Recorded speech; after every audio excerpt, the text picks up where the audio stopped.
Other than that, we know that housing is going to go up. The draft regional spatial strategy talks of about 400 houses a year across North Devon.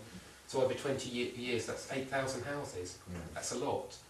Since the regional spatial strategy has done, housing projections have gone up, which means that 400 a year may now be 500 a year. So you're suddenly talking 10,000 houses across North Devon district in 20 years. That's a lot of housing. Where are we going to put them?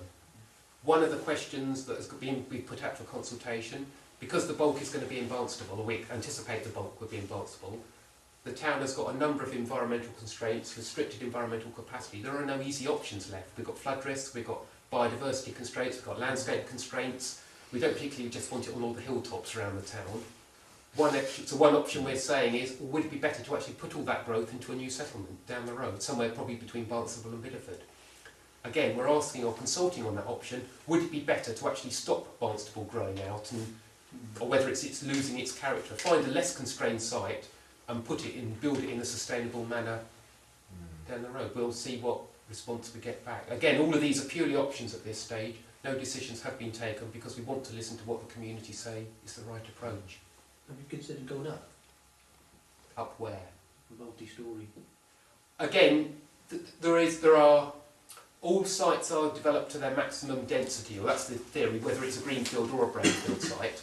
We're going up purely because Environment Agency are raising flood predictions, and you've got to go up at sort of about 2 metres now before you're even allowed to put the foundations in. But in the context of any site is obviously adjacent to existing development, there's a limit to how many stories you can put on. I'm not saying that we aren't putting multiple stories. I can't remember the last time a bungalow was built in North Devon anyway.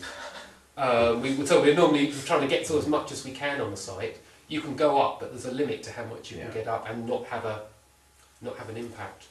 You can get higher densities or higher numbers of stories in town centres. And Anchorwood Bank, which is one of the sites in the centre of Barnstable, was only flats. I think it's 7 or 8 stories being proposed. It hasn't been approved yet, mind you. But that was the current proposal there. So yes, we are going up, but there's a limit to how much you can go within a built-up.